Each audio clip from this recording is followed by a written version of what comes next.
So good morning, fellers and fellettes. So we've been working on the sparkle tubes and the lightning hoses. Been working on a lot of that stuff. And right now we're probably about 70%-ish done. So we've got the major components all put together. I'll come back around there. We've got a lot of the cabinet lighting. We got a lot of that put in. We got these inside cabinet lights done. Kitchen cabinet light done. It's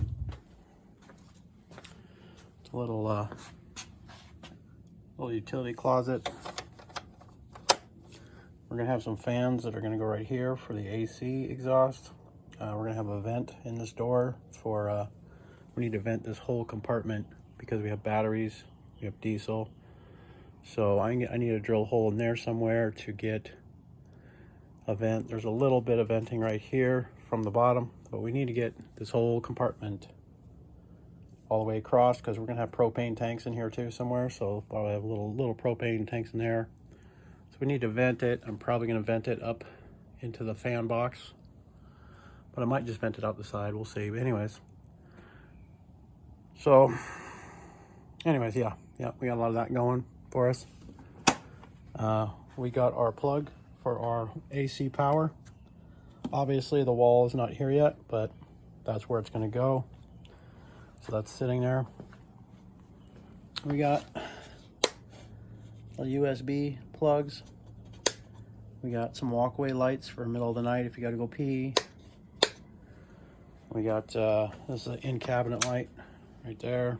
Then we got the heater display, and I didn't have that one light up because of complicated reasons, but we got that. We got the in cabinet lighting there, under cabinet lighting there. We'll leave that on. And we got two spares. Really, I wish I wouldn't. I didn't know I was going to do a switch pack there. I thought I was just going to have one over there. Wasn't planning on one here, so that's why I put these two here. But if I knew what I knew now, I would have put these two in there. But now we got two spares for future uses. Got this little walkway light for the potties. Another cabinet light here. Then of course we've got. So this is our trash bin spot. So this is where the drawers go. We've got drawer 1, 2, 3, and we had some empty space back there, and it was worked out perfect for the trash can. And then I thought, well, can I hide some of the electronicals up in here? So that's what I've been trying to figure out. And if we push this out of the way, it actually came out pretty nice. So we've got a little light so we can work on stuff in here. We have a manual switch for some fans. If you can hear the fans running maybe. So we also got enough room to put the solar charge controller. That takes the sun particles and transforms them into sparklies. We got a cheap Chinese Xeon power supply, just 110 volt to 12 volt. So let's walk through here. So our power,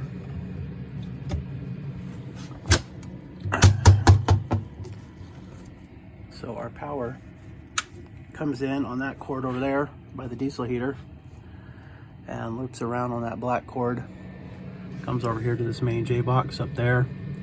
At the main J box, all the 110 volt is just spliced together. There's quite a bit. And then one of the things I should have thought about a little closer. I was going to put a contactor there originally so that if we're on house power, I mean shore power, if we're on shore power, that would be sensed by a contactor and would switch off the cord going to the inverter. I ended up not doing that for some technical reasons on amperage and what I had. Somebody out there? Oh, okay. For some technical reasons and the amperage and whatnot, I ended up not doing that. I still might go do that, order a big fat contactor, but I don't really want to do that. I ended up just making it simple, just spliced everything together. So that means that this cord going to the inverter is live when we have the house voltage on. So I do have a switch here to turn the inverter on, but I'm not sure if it's safe to have 110 live voltage going into the inverter from the shore power. I don't know if that's good for this thing or not. So I'm probably going to put in a switch. I'm probably going to add that. But for now, we just got this little cord to keep this safe, because otherwise these prongs are live. So anyways, power comes in there, and then the 110 goes to the $20 Chinesium power supply through the switch. So the switch can turn the power supply on and off. And then the power supply is feeding to the input side of the DC to DC charger. You have a nice Renogy. I didn't want to go cheap on that. Nice Renogy DC to DC charger. So on this too, we have this red and black is the power from the umbilical cord from the tow vehicle. So this literally is the tow vehicle alternator DC, and you don't want to run that straight to your batteries because it could overcharge. You could, possibly damage batteries, etc. So the tow vehicle power comes in here, and the power supply power comes in here. And then I'm going to have a sensing relay that I just got last night from the Amazonians somewhere. This is my sensing relay. It's a time delay relay. And then where do I have? I just got some of these. It does this. So that time delay relay is going to sense if there's any 12 volt on the input side, and then delay the startup wire, which is this wire, which goes into the DC charger. So it's kind of like a delay saying, hey, I've got power now. Okay, now go ahead and charge after like 7 seconds. The Renogy obviously has one, but I just as a caution, just as a backup. And then, of course, we're also going to have to do a thing where if this is sensing power, this is also going to have another relay on it for running the fan. So right now the fan has a control from that switch. Also, the solar charge controller, when the load is active, turns on the fan. And that's this relay here. If it senses the load, it turns the fan on. And we're going to have to do another one. I forget why. But basically, if we're trying to charge with this or with that, we want to turn on the fan. Yeah, so that's pretty much that.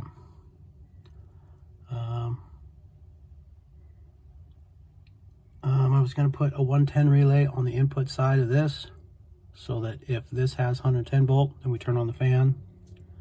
So if this has power or this has power, which if this has power, that should be having power, but I was thinking about putting a cutoff relay in here too. So even if this gets power, the DC out wouldn't get power to here yet, but that's kind of redundant.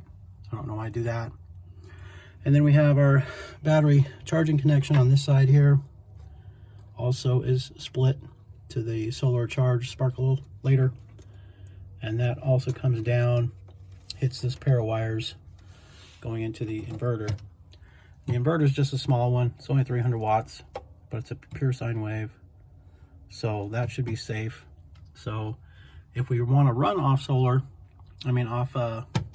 inverter, obviously got to make sure we unplug from shore power, which the only reason we would ever use it is if we're not plugged into shore power. And then make sure we plug this in, turn this on, and now we're feeding 110 volt into our supply box. But at that point, that's why we want to make sure we have the switch, so we can make sure we don't run this power supply to charge the batteries, because that is just wasting power. You're going to try and charge batteries that you're using to run the inverter. So that was just a, you know, a circle. You're just wasting electricity at that point. But that 110 goes up to an outlet there, an outlet there, and then an outlet on the back. And then there's also an outlet for the air conditioner.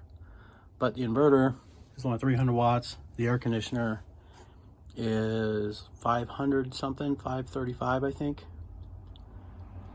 Or it's 355. It's one or the other. I think it's 500 something. So that's not going to run on this inverter. Neither is the coffee pot. Coffee pot's 900 watts.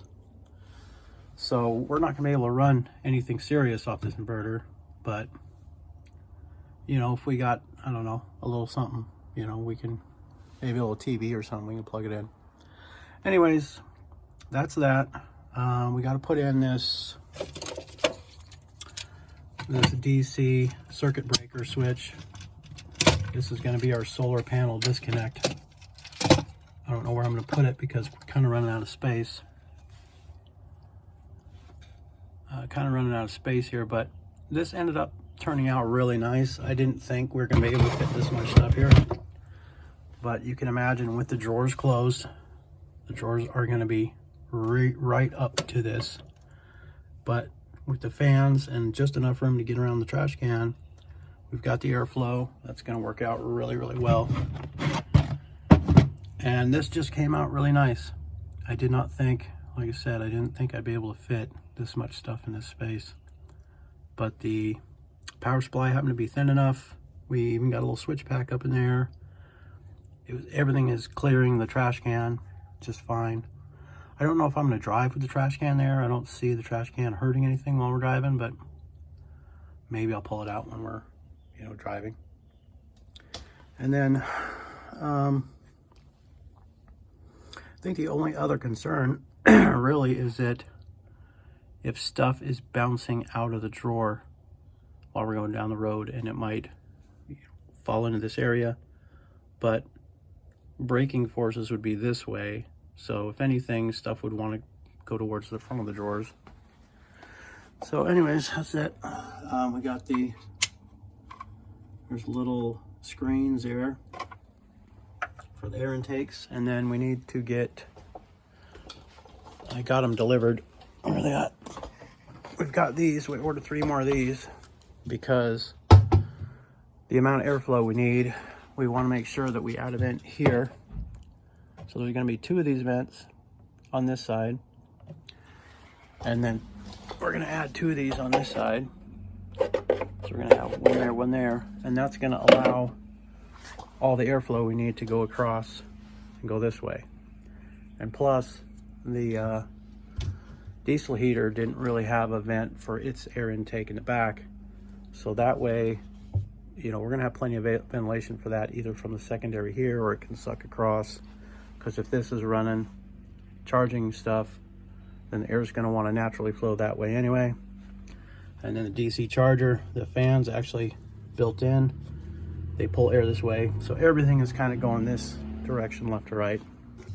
Same thing, the AC, if we're running that, it's going to be pulling air in this cabinet, and it's going to need some ventilation holes. It's going to need some passages for air. So having these holes is going to be necessary for the air conditioner, for the heater, and for all the DC charging airflow. So a few more relays to put in here. The DC shut off for the solar panels, and that should wrap up this cabinet for the most part.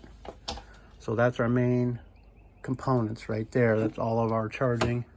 Boom, pretty much done in one spot. And then we got this switch panel put in. It's going up in here. And so we got our nice little voltage readout and everything. And we have all these switches, and right now nothing is connected to these. But these are the switches that will... Originally I was going to try and run everything off of this, and then I pushed everything out away from this. So now I'm going to have probably 2 switches for inside lights, and then probably 2 switches for outside lights. I'm probably going to have some of these whatchamacallums, these LED strip lights. I'll probably have one here for a walkway light, so that, you know, if the wife is trying to step over the rail into the drop down floor, that she's got some light she can see. And I might go ahead and kind of do that like all over the whole damn place, is kind of a walking light. So when you're walking around the whole camper at night, there's a nice, you know, glow around everywhere. You can see where you're going. I think I'm probably going to do that. So at least 2 of these are going to be overhead lights inside the cab, probably even a 3rd one. And then of course we're going to have the other outside light is going to be like an overhead. We'll probably have like a light right here, or probably like right in here, that casts light down from above. So more of a work light, emergency light kind of thing. Like if we hear a noise in the middle of the night, probably going to have the same thing on that side. So if we hear a noise on either side of the camper, hit that switch and we can see. But then again, if that's a middle of the night kind of emergency thing, might want to have another switch up by our bed, up at the head of the bed. So since the bed is going to end about right here, might put in some switches right in here on both sides, like a panic button for lights. Like the one time we were at this one campground, and in the middle of the night we heard this noise that we could tell something was right outside of our camper, because it was a little pop-up canvas campers, and we were scared shitless, and come to find out it was a cow. So if we had some way to turn on some light, that would have really that would have really been nice. What else? I think that's pretty much it. Of course, we're still going to have wiring. There's going to be a fan up in there that we need to install. There are the lights in here that need to get installed someday. But a lot like the plumbing, you know, we've got most of it in. And just like the plumbing, you know, I think that's good enough for now. We're going to come back to this. Come back to it some other day. So let's talk about this here. I don't know if this is a good idea, but we got 2 batteries, 2 55s, and they're in parallel together. We've got 50 amp fuses here. And then this standalone fuse, this is for the breakaway cable for the brakes. So this battery alone is connected straight to the brakes. Whether these switches are on or off, whatever, you know, whatever, because it's obviously battery 1, battery 2, whether these are on or off, we're going to have power available for the brakes. So when we're towing it, I don't have to worry about the disconnects being on or off. And then both those positives go to our distribution block here. I found that, and that was pretty nice because it has 2 positive ends and it has 2 positive or negative ends. This one's kind of broken though. And then this one here feeds the higher amperage stuff. So we've got 4 circuits. One goes to the sub fuse block, feeds all the lights and all that kind of stuff. One goes to the water pump, one goes to the diesel heater, and the last one goes, or actually, I guess the one of them, whichever one it is, goes to the charging stuff. So that's one whole circuit, one mini A&L fuse just for charging stuff. And then of course, like I said, all the lights and switch packs and pretty much everything else goes on the smaller fuse block, because that thing is kind of cheap. When I got it, I was like, dude, I don't want to be running the water pump, the heater. Oh yeah, one of them is a heater, because, you know, I mean, that's a lot of amperage. The heater has a 20 amp rating. The water pump, I think it's 18 or 15. So I wasn't about to go through that little fuse block there. So yeah, we still got some cleanup. I'm gonna have to make a cover right here, plexiglass, to make sure nothing smacks into any of this. Got to cut up all the zip ties and clean it up, but I think for now this is pretty much all I'm going to do. I'm going to get these last few relays and stuff installed today, and then I think we're going to call the electrical good until we get up all the walls. I think from now on, or from this point, I think it's time to be done with this and start working on the structure, get our walls up, get going on that, because that's going to be massive amounts of work to figure out the doors and hatches and how am I doing all this. And I spent extreme amount of time, it's a ridiculous amount of time, just sitting here staring at this area, thinking about how I was going to do it. And then I spent an extremely stupid amount of time just staring in this box, thinking about how I was going to fit everything in there and where everything was going to go. And it definitely, I did not imagine it this way in the beginning. I went through 1,700 different iterations and somehow accidentally ended up with this. So I like how it turned out, but yeah, I've spent way too much time just thinking about how's everything going to work, how's everything going to get wired, where does it go, how am I going to fit everything here, how about airflow, fans,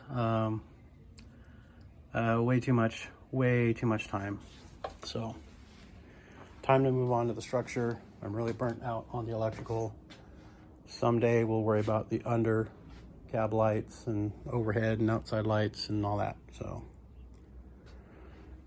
yeah, there we are. So thanks for watching, fellers.